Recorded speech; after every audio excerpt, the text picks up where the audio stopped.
As myself and Nadia, my lovely wife and adventure buddy, board the train to Portsmouth and Southsea and shuffle into first class, but for the comfort of social isolation and anxiety reduction, we spot the man next to us. He has set up with a full playmat and set of Pokemon cards. He sits there, quietly and diligently, sorting through his collection as Nadia chooses to knit her journey away, stopping briefly to take a picture of me on her Instax Mini Neo as we properly get settled. Partly through our journey, just after the train separated in two at Horsham Station, I choose to take a much-needed toilet break. After coming to find the first toilet broken, I had no choice but to hazard the full length of the train. The further down I got, the more chaotic post-apocalyptic society it became. Feet on chairs, minus shoes. Men and women sat legs akimbo with their whole groin on display in some misplaced display of power, dominance, or sexual pre-mating ritual of some kind, like a dancing spider waving its front legs in the air desperately, with much less grace. Bags and debris strewn along the floor. Coming finally to what looked like a crash site on the A1.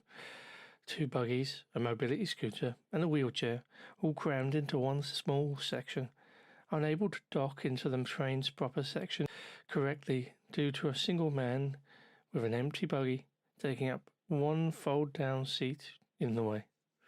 Very carefully navigating my way around the encumbered section, with the skill and poise of Nathan Drake climbing the side of a crumbling fort, one point literally climbing around the outside of the room by clinging onto the handholds above the double doors, I masterfully, barely, made it into my destination, the disabled toilet.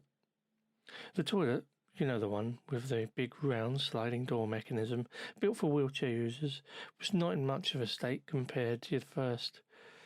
Its broken locking button leaving me at threat of being revealed like the prize on a lost episode of Bullseye. And Billy's special prize! Oh, it's a pissing man. Isn't that lovely?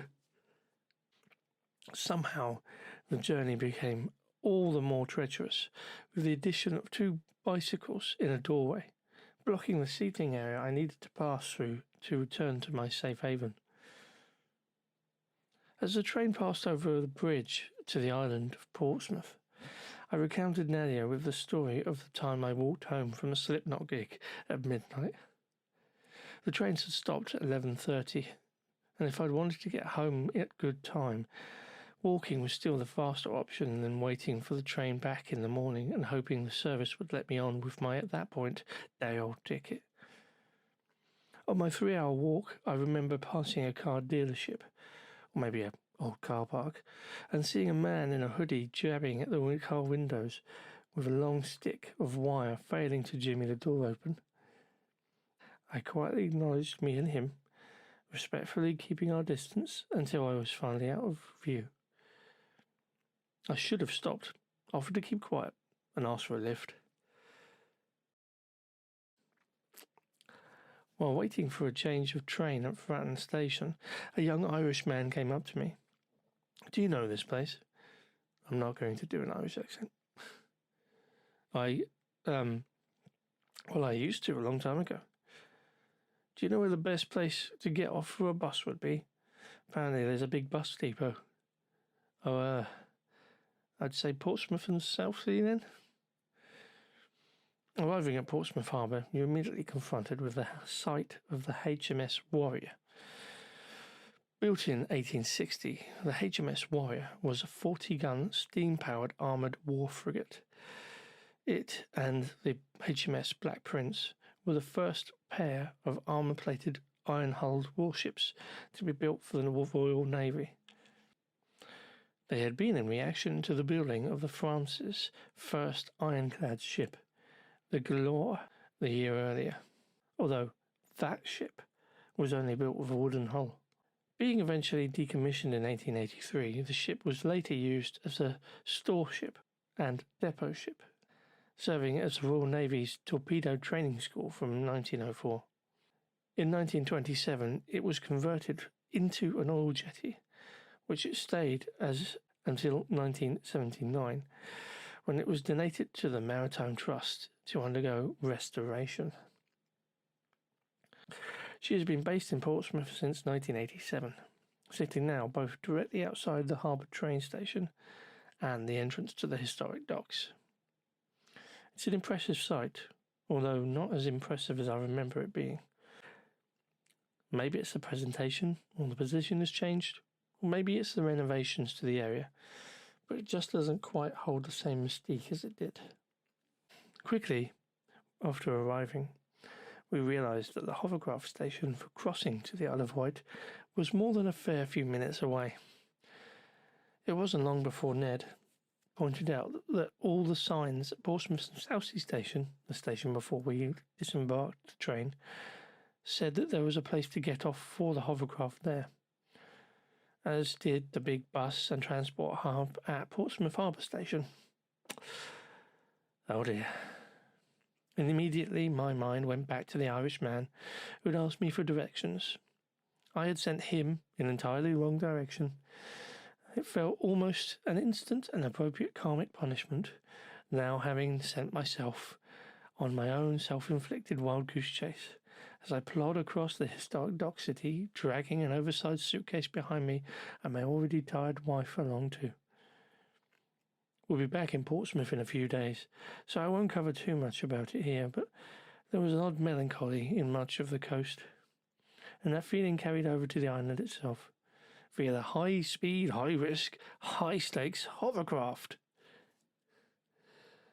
The Wight hovercraft is literally the last of a dying breed, being the only available active hovercraft travel service still active in the UK.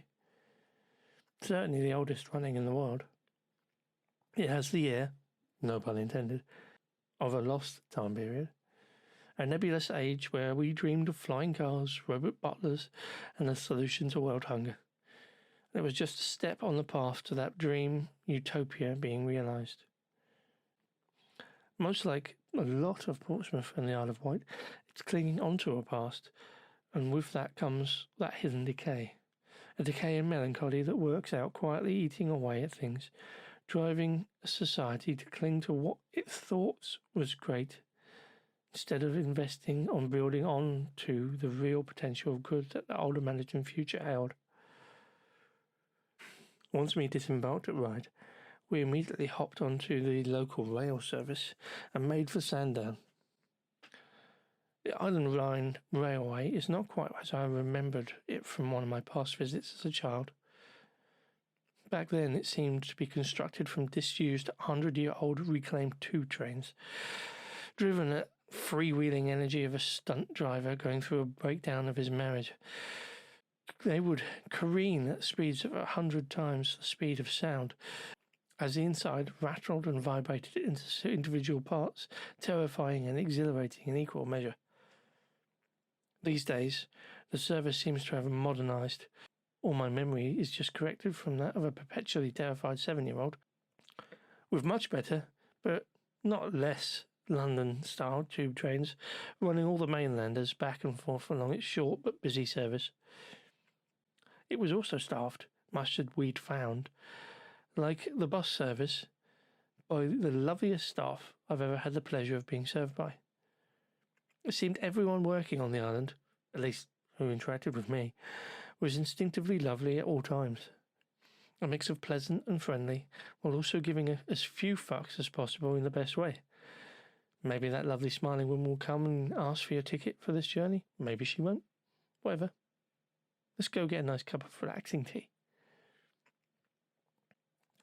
The line only runs along the east coast of the island, servicing along past our location, Sandown, and through to finish at Shanklin. It would eventually necessitate the use of a local bus in time. Our first evening on the island of the coast and town of Sandown was one of moist exploration and investigation, arriving during a light rainstorm. This need for exploration is mostly due to our arriving at the hotel 10 minutes early. It's only 10 minutes wait, the woman at the front desk said. You could book in early for extra £10, but it's not really worth it. Instead, we went for a brief walk along the seafront, taking shelter at a bench to rest from our journey. We shouldn't have.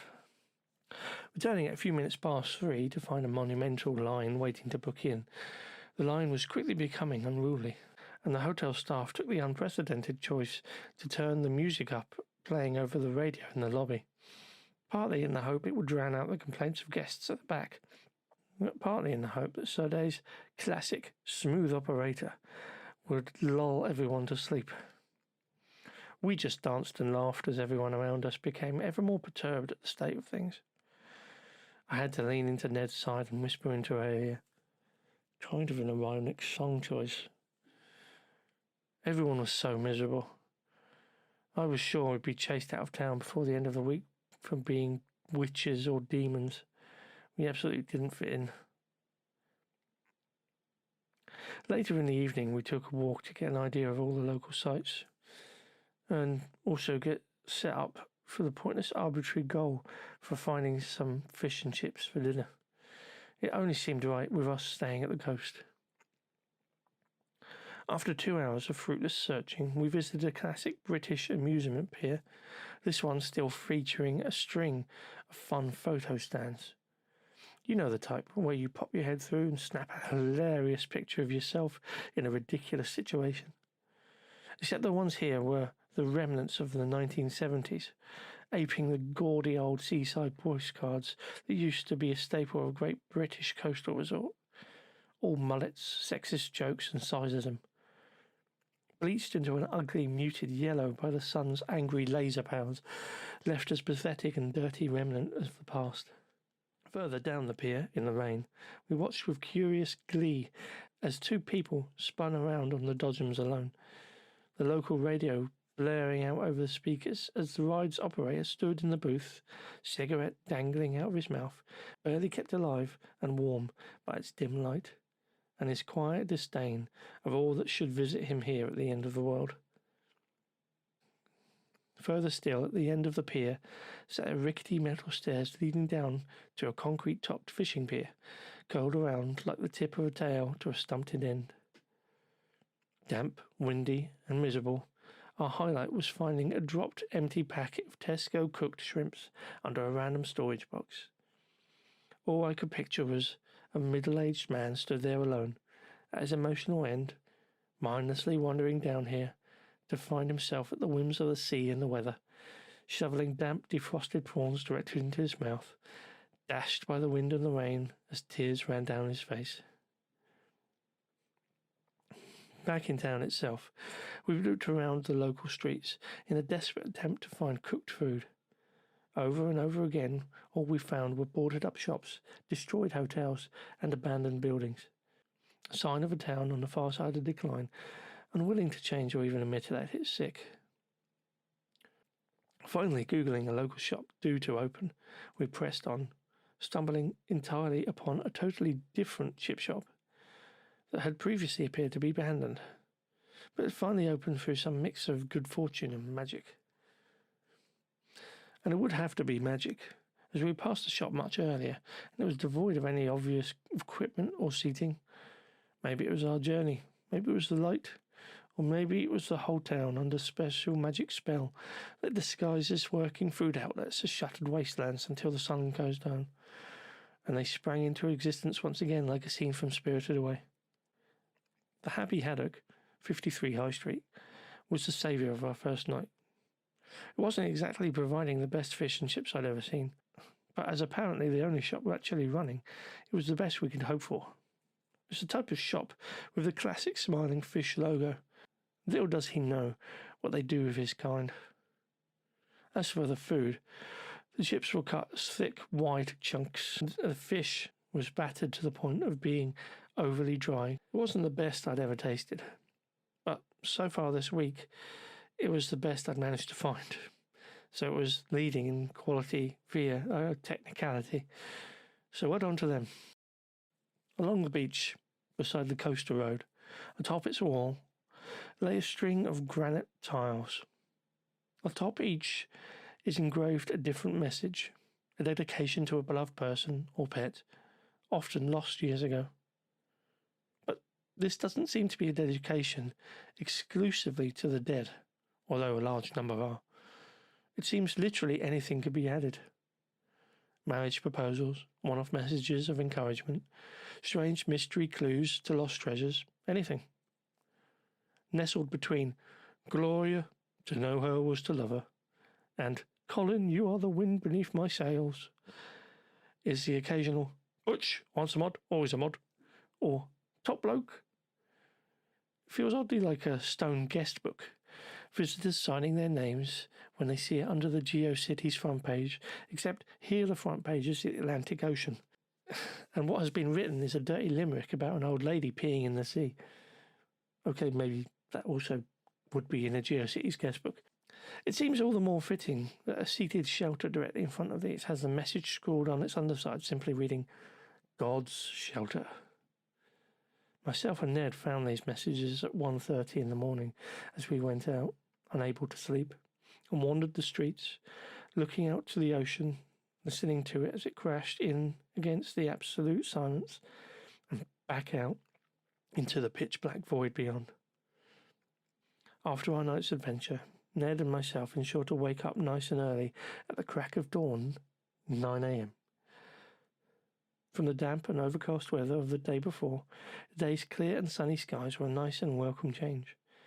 We had plans to hit a few spots around Sandown itself, expanding out across the rest of the island in the following days. That went out the window after we spotted a possible lighthouse on the cliffs when we first arrived. Except, as a consequence of our being awake during the darkest hours of the night, it was clear the phallic object didn't shine in any kind of light. Perhaps it was decommissioned, maybe a war monument. We couldn't not know. So, with a bottle of iron brew and a whole lot of gusto, we made a long, slow climb up the sides of the northern cliffs. It's funny how quickly a place can win you over. From the decay and despair of dead and dying town to the startling and beautiful sight of a seaside cove reborn in the new day sun, we had a near 180-degree turnaround from our experience the day before. Looking down at the town and bay of Sandown in the mid-morning sun, with a pristine blue sky broken only by the perfect fluffy white clouds, has the same energy as a Ghibli movie. The feel of being in the bay in Spain or Greece. If you were to see the view from the right angle, you'd be forgiven for not knowing it wasn't. We joked that Porco Rosso would be set there, as a light aircraft from the local airport appeared, as if by some magic, overhead and glided out over sea. We were dumbstruck. A little over an hour and a half climb later, we finally made it to the top of the cliffs. Immediately, two things became clear as we arrived at the small village at the top. Firstly, in the glory of the late morning, the view became all the more beautiful. On the exact right spot, it's almost possible to see clearly across every part of the island, over the ocean to the mainland, and along the coast from Portsmouth, Hayling Island, Wittering, and I wouldn't be shocked if it was possible to see some of Leamington. It was just that clear. Secondly, it wasn't a lighthouse. Built in 1849, the monument to the Earl of Yarborough stands atop the highest point of Culver Down. Its inscription reads, "To the memory of Charles Anderson Pelham, Earl of Yarborough, Baron Yarborough, of Yarborough in the county of Lincoln, Baron Wolsey, of Applecombe and the Isle of Wight, DCL, FRS, FSA, whose benevolence and kindness, heart, and many virtues endeared him to all who knew him. This monument was erected as testimony, affection, and respect by public subscription.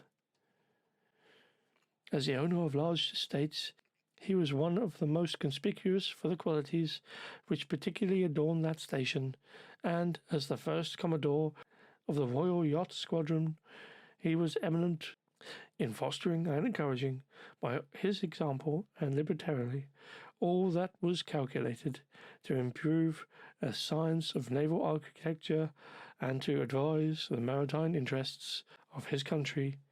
He died on board his yacht, the Kestrel, in the port of Vigo in Spain, September 5th, 1846, aged 65. I always feel the need to question the erection of such a monument, especially that it should be erected to a successful politician, an earl no less, by the common islanders, who, having loved him so much, they just couldn't live another moment without crafting a massive phallic symbol to show how much good he did. Perhaps he indeed was loved for his impact on the island and its history, but it also feels just as possible that his wealth and success paid for this spear pointed at the sky before his death, in his will, or through an effort of equally wealthy chosen heir. Too easily does wealth and fortune dictate what becomes the truth.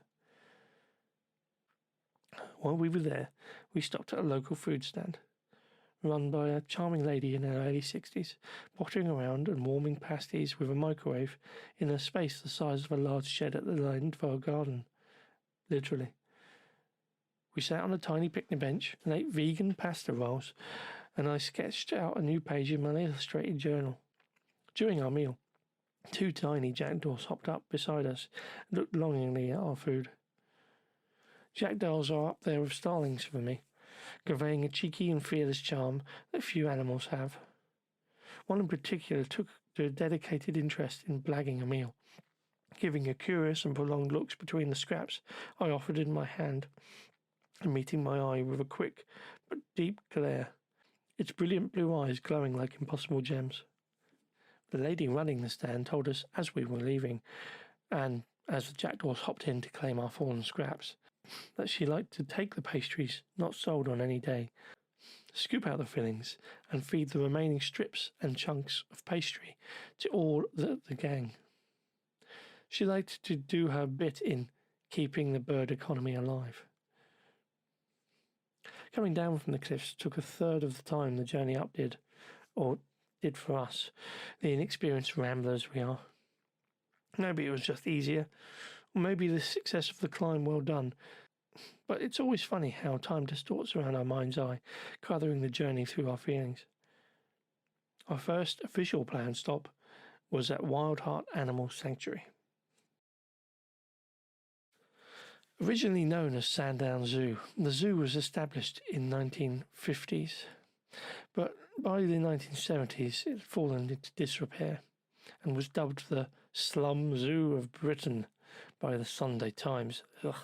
However, in 1976, the zoo was taken over by a new owner, Jack Corney, and over the following years it was rebuilt as a sanctuary for big cats and primates. After Corney died in 2003, the zoo was run by his daughter Charlotte. In 2017, Charlotte established the Wild Heart Trust, making the Isle of Wight Zoo a registered charity, and the zoo renamed the Wild Heart Sanctuary in 2021. The sanctuary is what it says on the tin, or granite walls, a sanctuary built for large cats and primates, built inside the walls of what was formerly Sandown Fort, which I'll get a little bit more into later. The experience of a wildlife sanctuary is much more like the experience of Sandown as a whole in microcosm, an aged relic of the past encased in a landscape shaped by war and time, that starts out as underwhelming and disappointing, but then over a short space of time just continues to grow in rapture. Our opening minutes in the sanctuary started out as the same enjoyed fulfillment of craved disappointment, empty enclosures and an aged spaces. Things turned around eventually, thanks to the combination of meerkats and monkeys, which is what meerkats and monkeys are likely to do to any day. That and a playful tiger. For such a small and interesting space, the sanctuary is doing the best it can to provide safe, educational and interesting home for both its residents and their visitors. And they obviously can't be faulted for the behaviour of their wildlife. A lion's going to do what a lion's going to do. And in this case, the combination of sun and regular feeding is going to make a lion do a whole lot of lion. Honestly, it's to their credit. I'd love to be in the same permanent position. Over time, more and more animals came out to see their guests. It was a fine way to spend an early afternoon, so I'm not going to complain. Nestled in one corner of the fort is what feels like an odd and out-of-place attraction, a section dedicated to the history of Operation Pluto. Operation Pluto, or Pluto for short, was a co-managed plan between the oil companies and British armed forces to construct pipelines under the English Channel. These would be there to supply fuel to the forces, primarily taking part in Operation Overlord, the Allied invasion of Normandy during the Second World War. It was a fascinating aside, both out of place and common sense.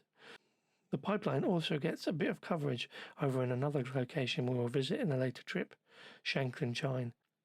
But here is the most in-depth place you can find, with an educational tour which was closed on our visit, and restored pumps. At this point, after almost 5 hours in the sun and 18,000 steps, we chose our first victims for our itinerary. Discarding our plans to visit Dinosaur Island, which appeared to be aimed mostly at kids, and the local gardens, which felt less like a garden and more like a theme park tourist trap, we chose to change into some fresh clothes at the hotel instead and head into one of the big reasons I had come to the island. The National Poo Museum of the Isle of Wight, Southern England, is a museum dedicated to the collection, conservation and display of species. Museum, which opened on the 25th of March 2016, originally as a mobile museum, is now permanently located at Sandown Barrack Battery. The Poo Museum is, well, a museum dedicated to poo. It's an incredibly small space, crammed full of people looking to see and hear all about poo. It's truly impressive, the use of the space available, a series of cubicle spaces with interactive elements and educational fun. Spin around Queen Victoria's favourite type of toilet. Look at the toilets available in those in a third world country. Did you know more people have smartphones than functional clean toilets in the world?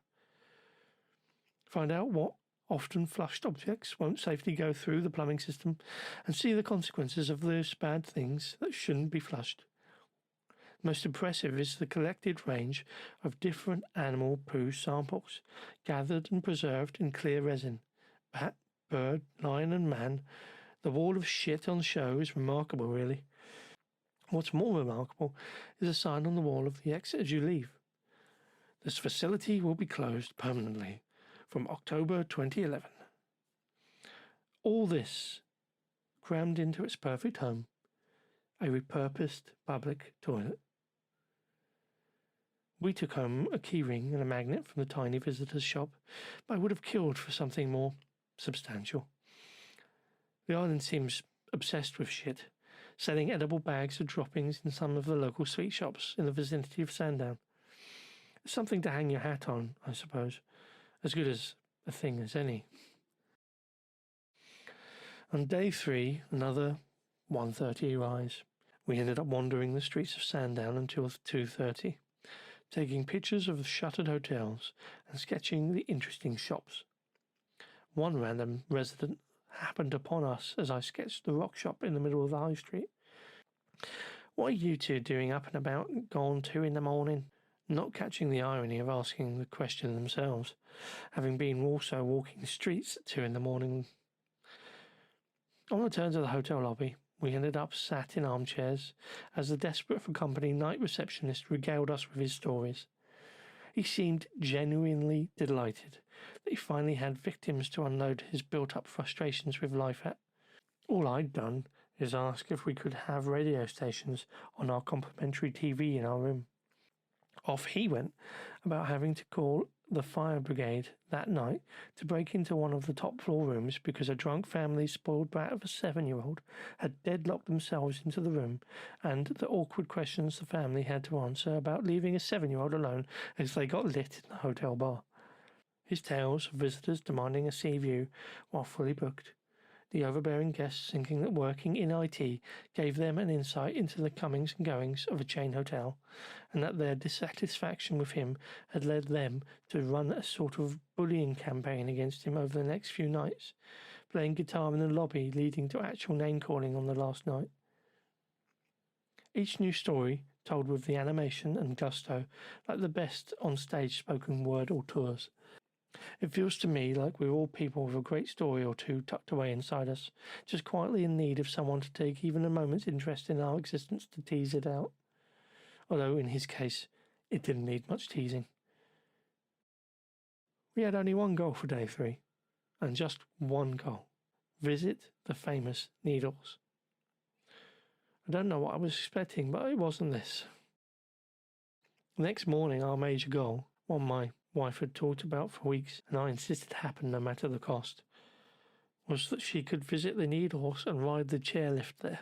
The only major problem was that it's located on the opposite side of the island. Now, the Needles is a row of 3 stacks of chalk that rise 30 metres out of the sea off the extreme western side of the Isle of Wight. The Needles Lighthouse stands on the outer western end of the formation. Built in 1859, it has been automated since 1994. The waters and adjoining seabed form part of the Needles Maritime Conservation Zone, and the Needles, along with the shore and heath above, are part of the Heathen Warren and West Downs site of special scientific interest. We had to rely on public transport, for our options are limited. The train service exclusively serves the east coast of the island, as I said, and with a little probing, i.e. asking a member of staff at the hotel I happened to bump into on the lift, we were on our way to catch one of 2 buses. The first, the number 3 bus, would take us up from Sandown High Street, up through the hills and over some of the most spectacular views, to the town of Newport, dead centre of the island. First bus ride, we sat atop a double-decker bus, and I listened to a man just behind us quietly losing his mind. First, it was the builder who parked his van to unload several tons of building materials right next to an unrelated roadwork blocking the way for the bus to get through. Quickly, as he grumbled to himself, he picked up his phone to tell what I can only assume is his child that he'd be late because of the aforementioned builder. From that point on, it was war.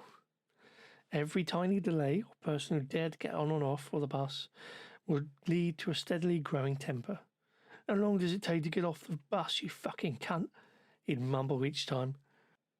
He took particular umbrage towards a child holding a bottle of open chocolate milk nowhere near him. The moment he finally disembarked, we would finally take a sigh of relief, as though a terrible ticking bomb had been safely removed. What we found when we got there was actually left us somewhat lost for words. I wish I could have been there when the man in the straw hat and the stripy jacket arrived to hoodwink the locals into building the gaudy theme park that they did, but he sure saw them coming.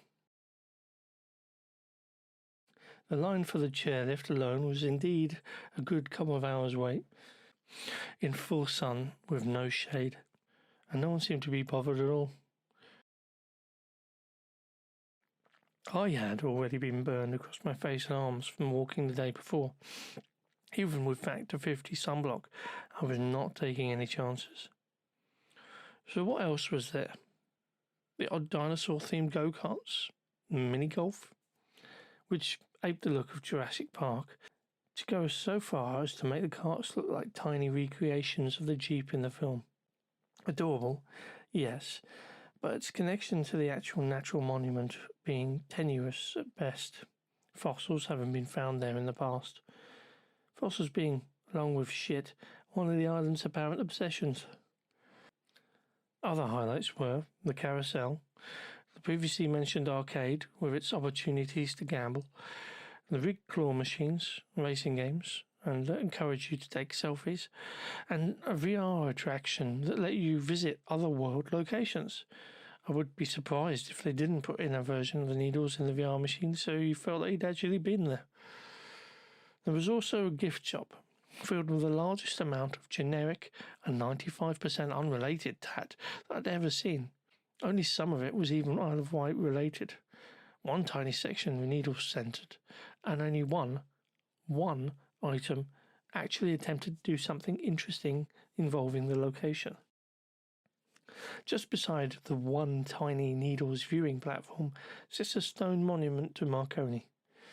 The monument reads, "This stone marks the site of the Needles Wireless Telegraph Station, where Guglielmo Marconi and his British collaborators carried out from 6th of December 1897 to 27th of May 1900 a series of experiments which constituted some of the more important phases of their earlier pioneer work in the development of wireless communication of all kinds. The Needles Wireless Telegraphy Station exchanged radio messages first with a tug in Allen Bay, and then with Bournemouth 14 miles distant, next with Poole 18 miles away, later with ships 40 miles seawards. These wonders attracted worldwide attention, and famous scientists from many countries came, 1898 to 1900, to see the new wireless telegraphy in experimental operation. On 15th of November 1899, information for the first newspaper ever produced at sea, the Transatlantic Times, was transmitted from this station by wireless telegraphy and printed on the US liner St. Paul, when 36 miles distant. On the 3rd of June 1898, Lord Kelvin sent from the Needles Wireless Telegraphy Station the first radio telegram, for which payment was made. Marconi described the Needles station as the world's first permanent wireless station.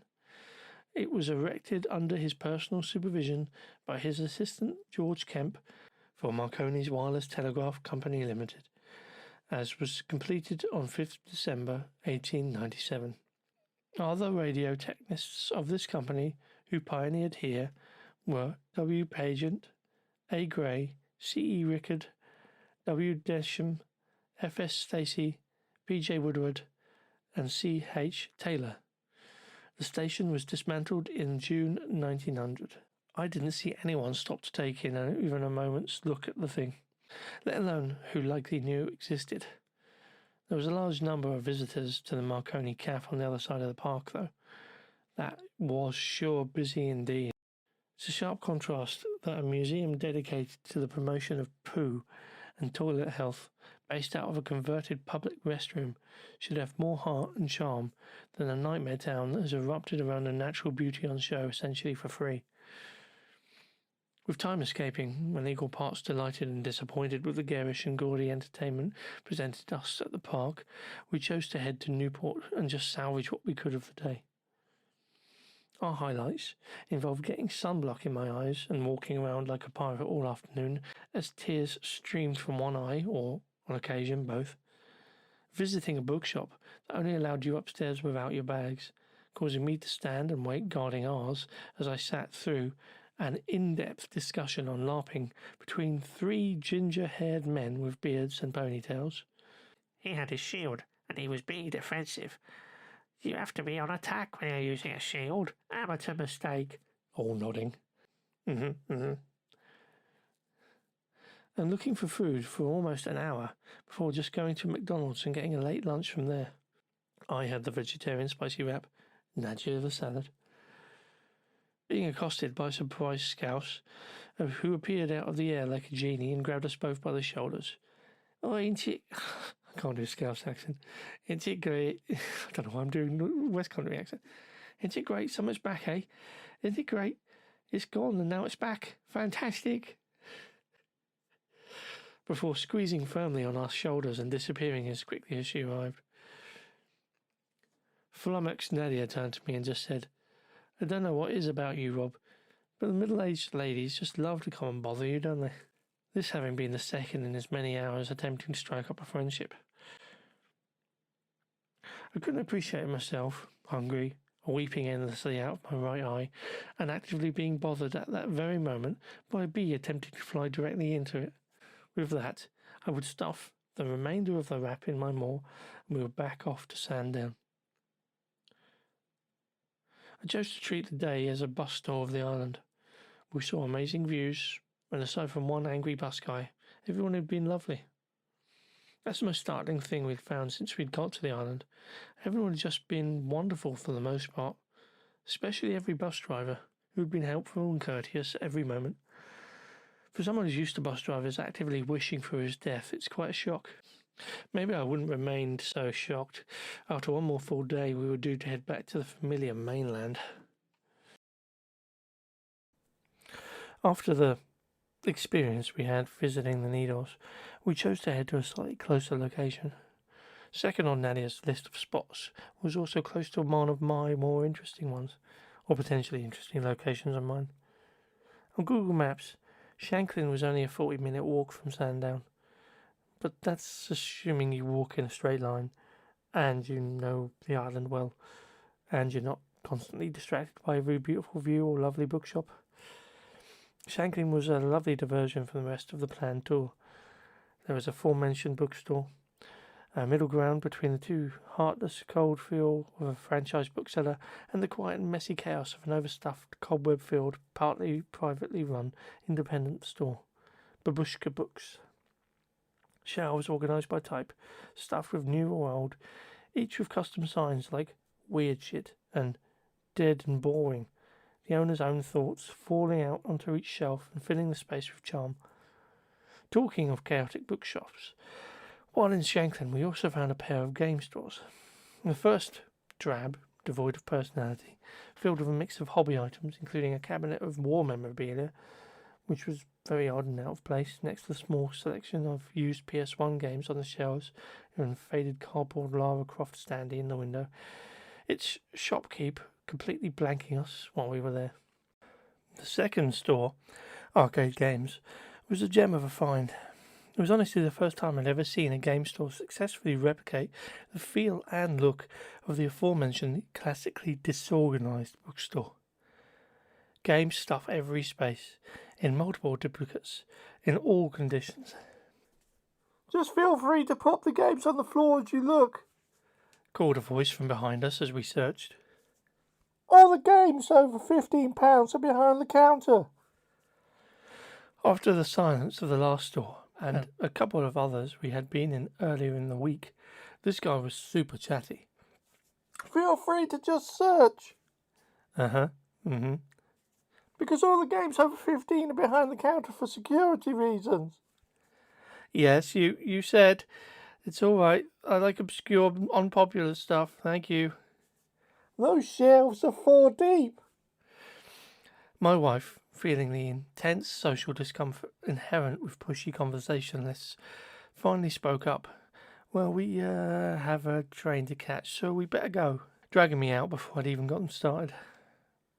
One day I might come back, after winning the lottery, with an empty suitcase. The other oddity that we'd been noticing on the Isle of Wight was the quite underlined right-leaning conservativeness of the place. It seems at odds with the vibe so far. Everyone was so friendly, helpful and kind. The island moves at a casual pace. Everyone has a friendly and chill vibe. If everything gets done, it gets done. Otherwise, it doesn't matter. Yet, turn around the corner and covered in Union flag bunting, there's a sign for the local Conservative Club. And everywhere was covered in Union flag bunting wherever we went. And boy oh boy does Shanklin have one hell of a Conservative Club. So taken with its size were we that I insisted on taking a picture of Nadia in front of it before we ate our well-earned breakfast of baguettes. Hers a coronation chicken, mine egg mayo. It made me quietly disconcerted the whole time on the island. Shanklin Chine is a rare spot of true natural beauty that you can get properly close to once you can find the place, and assuming you can afford the over-the-cost price for access.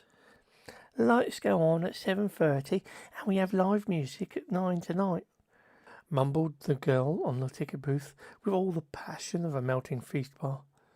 It makes the place sound like it's giving a lot for the cost, but even with the shop, the tea room and our arrival at 10 a.m, it would take a lot to keep us there for 9 to 11 hours. Still, While small and paper thin, it's a startling place to look at. The natural fresh water flow carving a short valley in the cliff side, like those seen in Eden Blyton famous 5 yarn. While the location and learning are delightful, there's still some gaudy need to be a tourist attraction. Firstly is the obsession with the island's fossil history, the location being lined with randomly placed dinosaur eggs and cheap models of a tyrannosaur and a brontosaurus. Most egregious, though, was the inclusion of loudspeakers dotted along the location. At first it made sense to have something in place, in case of emergency announcements and the like. But as we were walking, an announcement came over the PA system. It was advertising the tea room and Sainsbury's products available. That feels a little crass, I thought, as we explored. A few moments later, in 30 minutes' time, we will be playing atmospheric music to help you immerse yourself in the location.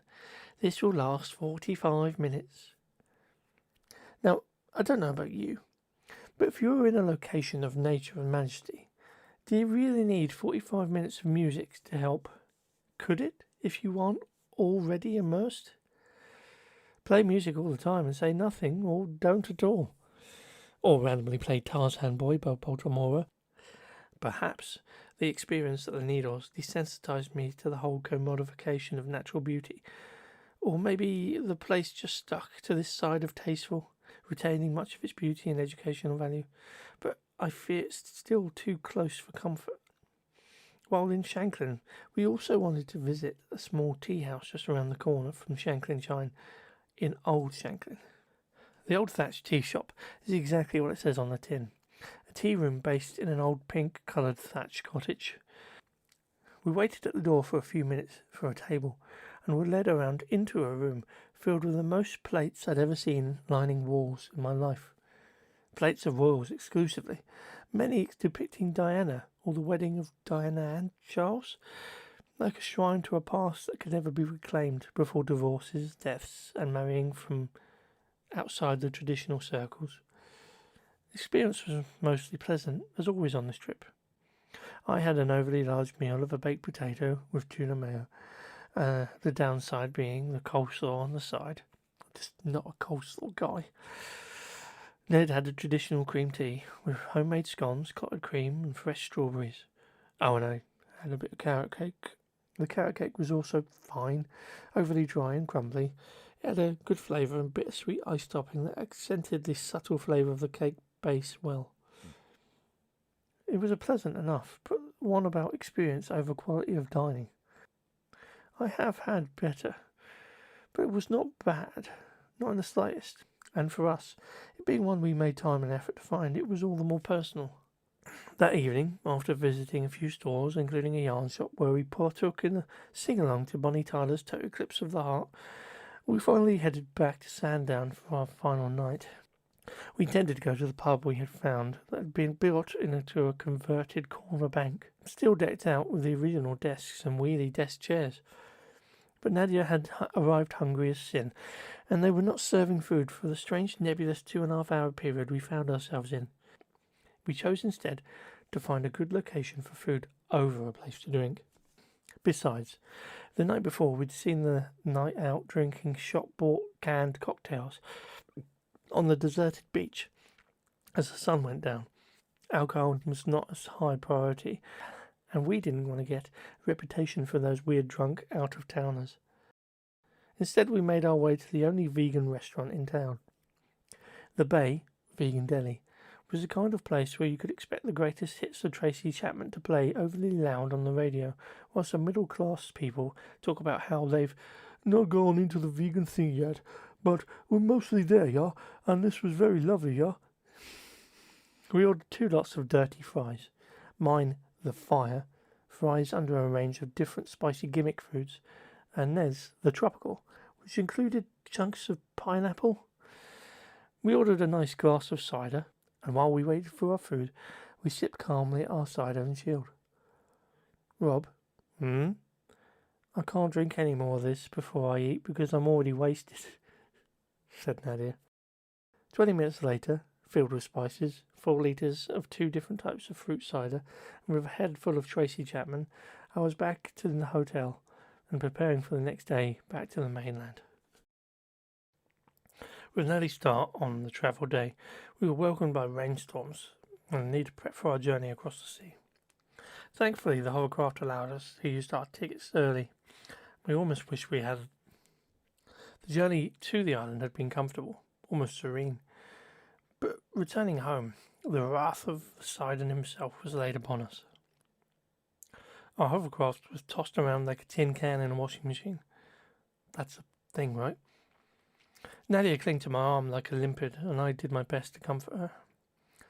"I'm going to die," she said through a gritted teeth smile on the way back, as the craft at this point was moving no longer forwards but sideways towards its destination. As we got off, she just calmly turned and said to me, "Well, that's going into my trauma bank. Come back for me later. We shan't speak of it again." For the rest of the day, we decided on a spot of capitalism. Shopping! The first literal full port of call was a visit to Portsmouth and Southsea. On the way round from the hotel, across the road from the train station, Ned spotted an interesting curiosity nestled between a chip shop and a boutique hotel. This was the Genesis Expo fossil shop. "Ooh, I want to buy a fossil," she immediately excitedly called before bemoaning the fact the place appeared to be closed. We ran to Google to find out more, initially with the hope of finding out the store's opening times. Turns out the fossil shop was instead a museum dedicated to creationism. Its goal to prove that, as you can imagine, the Earth was not older than 10,000 years. We didn't get to visit, sadly, but pictures show that it had one hell of a beautiful tyrannosaur recreation, like a papier-mâché monster in a fluffy wool turtleneck. It's glorious, and I just wish I had gotten to see it in person. Alas, the institution was shuttered due to, quote-unquote, building work. But you never know, maybe the Lord will shine on them in 2024. For those who don't know, I was born in Portsmouth. Many of my years growing up spent visiting this area of shops. I remember a long demolished tricorn centre in its declining years, and I have fond memories of the place I grew up. Now it's a shell, falling into decay and disrepair, with some long-lived institutions having finally bitten the dust, including the joke and magic shop, You Need Us, falling to the triple whammy of Brexit, COVID and the cost of living. Boarded and still plated up shop fronts, broken windows and graffiti. The decay is travelling along the town too, carving away into the once prosperous area. Our second stop was by our hotel at the Gunwharf Quays. The contrast is startling. While filled with outlet stores, it's marketed as higher end. Bustling and busy, it presents a forward-facing illusion of success. We picked up a few small items, mostly socks, and I looked at possible cheap shoes. But it was hollow, like most shopping precincts are. Although the toilets might be the best public toilets I've ever seen, the taps spraying water from the middle and drying your hands from extended pipes on both sides. They were also giving out complimentary hand cream for you after your wash. Lush. Day 6. What even is sleep, really? The whole time we'd been staying at Premier Inn hotels. Firstly on the beach at Sandown, and on our last 2 nights, around the corner from the historic docks in Portsmouth. For the most part, our stays have been pleasant. Not fast style, no, but very nice experiences. As with all hotels, we had our little issues. With Sandown, the hotel, it was the lack of channels on the TV. Now, I'm not a big TV watcher. You go so far to say as I don't really watch it normally. But we had stayed in a Premier Inn while in the Southend-on-Sea, and the ability to turn on the TV and scan through the Sky Arts, or, more emotionally comforting at the time, a radio station to decompress with some quiet music was a blessing. I'd hoped to replicate that somewhat.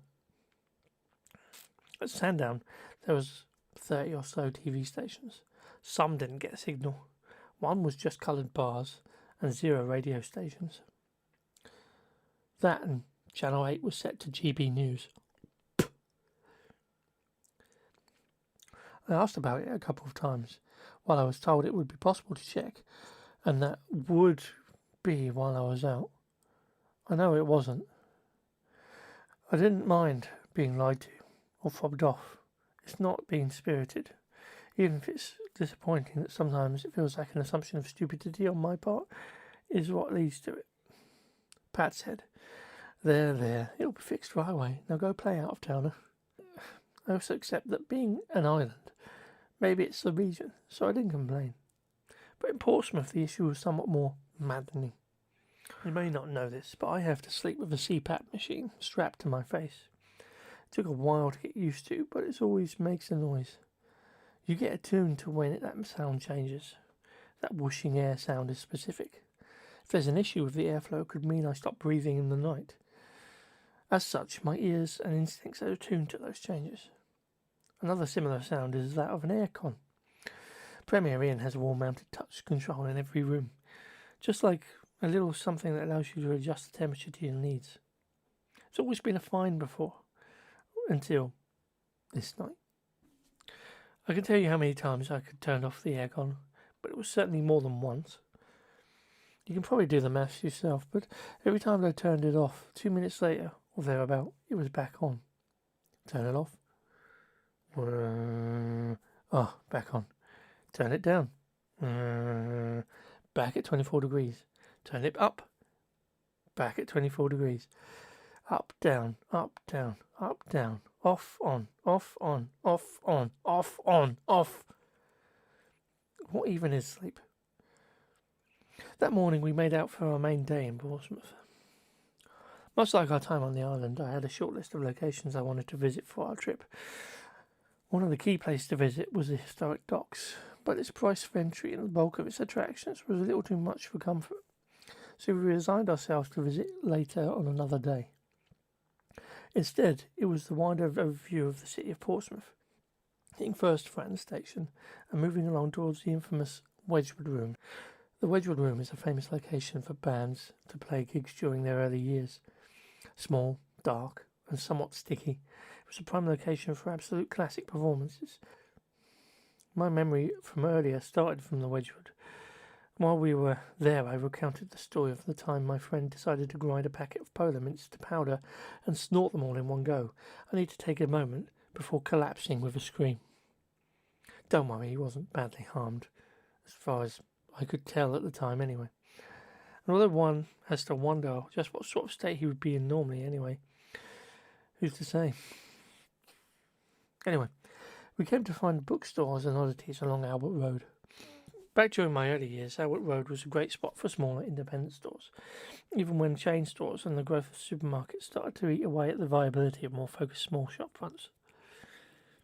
Just look at the swift rise and death of game store as a concept, and the physical game sales as a whole to grasp the real consequences of the changing markets. Albert Road was a shadow of its former self. We passed a bookstore that we'd previously been to a few years earlier, all crammed with small space and loaded with finds. Now nothing but an abandoned shell. Further down, we did manage to find one small bookstore that helped reignite our hopes. Also, a laundrette in a pub. What is it with pubs not being pubs? Instead of heading back to Fratton Station, I decided to take a walk along Albert Road and then towards Portsmouth and Southsea Station, hopping on the train there. It had been a good few years since I'd made the walk, stopping in an Asian supermarket for provisions before getting lost in the middle of a local housing estate. A charming woman in her 60s saw us looking around, bemused, and decided to throw us a bone, leading us swiftly across the roundabout and back to town centre. Along the way I chose to make a diversion to the Guildhall at Guildhall Square War Memorial. Unveiled on the 19th of October 1921, the memorial holds the names of 4,500 dead killed during the events of the First World War. A later addition of the cenotaph-style monument to the Second World War casualties was added in the site in front of the wall in 2005. This features carvings of badges and the armed forces. A wall containing 610 names was added to this 2012. It's truly mind-boggling sight. Living in the UK, you become accustomed to every town having a memorial to the soldiers lost during wartime. It can often feel like a pandering to the very worst instincts of British traditionalists at times, but standing in a monument quite this impactful. Just imagining the countless young men and women lost, over 5,000 people, it becomes too much to take in as a concept. It's no shock that Portsmouth lost more than many towns and villages across the UK during both wars. Its function as a military port made this inevitable. But to see so many names in one place is humbling. Except this isn't Portsmouth's only war monument. Just a little walk down from where we originally caught our hovercraft across it to the island sits the Portsmouth Naval Memorial. It containing the names of 24,654 men and women across both wars. Second biggest memorial in the UK. It feels like too much of a weight to take on during a simple travelogue of the south coast. It helped that sadly we didn't have the time to pay it a visit. I'm not sure I'd find the words if we had. From there we returned on foot to Portsmouth Southsea Station and hopped once again to Portsmouth Harbour. And after a short break we headed to our last major destination, Portsmouth Museum. Like every good town, Portsmouth had to have a museum. And much like many good towns' museum, it's a mixed bag. Or even a grab bag if you prefer. A light sampling of cultural highlights that are attempting to paint a wider picture of the city is about. While the city is historically lauded for its connection to Brunel, it's this season that they have chosen to focus on famed author and creator of Sherlock Holmes, Sir Arthur Conan Doyle, who happened to be born in Portsmouth. It's a tenuous link. There was a ton of displays covering books and their creation, large focus on spin-offs and alternative takes on the character from around the world, and one display actually looking at Doyle himself. It struck me that the Dr. Watson was a self-insert character. Well, this is obviously well known. I'd never really thought about it before. And our very own Stephen King of classic crime. An interesting side note, on our return to the hotel that very night, Sky Arts were showing a mini documentary on Arthur Conan Doyle and how much he disliked being tied to writing homes. It was more informative than the museum. Next, upstairs, was a selection of art depicting Portsmouth landscapes and people. They were interesting to look at the area's past, often from the viewpoint of a naval painter. Next over was a classic look at local wildlife and sea life, and the general history of the area. There was also a mix of classic sights and sounds from the Portsmouth area, posters and random machines and gambling machines and toys. Upstairs further, there was an odd mix of creative artisan works through the years and a light brief history of Portsmouth Football Club. I'm not at all interested in football, but it was nice to see a little on Lindy Delfina, although the rest on local black history was literally paper thin. Lastly, we found ourselves downstairs working through a selection on wildlife and local birds. The whole museum is a pleasant, if light, experience, but that is much of what local museums are. On a surface level, they look wide range of interesting and semi-relevant things from the area.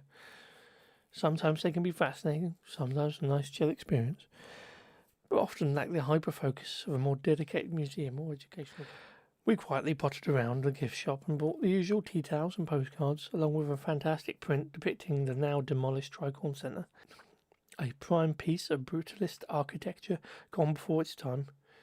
I always found the city's overall obsession with its demolished work fascinating, like a sense of communal loss that was only felt after time.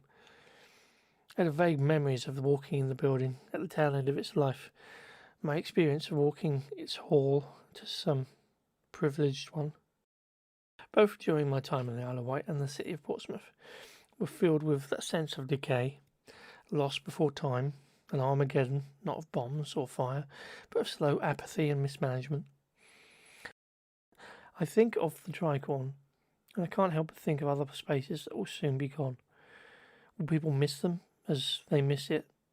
Will their hearts look at pictures of these places, these businesses, these homes, and be filled with a longing for a thing lost, a thing they probably never saw with their own eyes, a longing for what they never had, long after it could be saved? Thanks for travelling with me.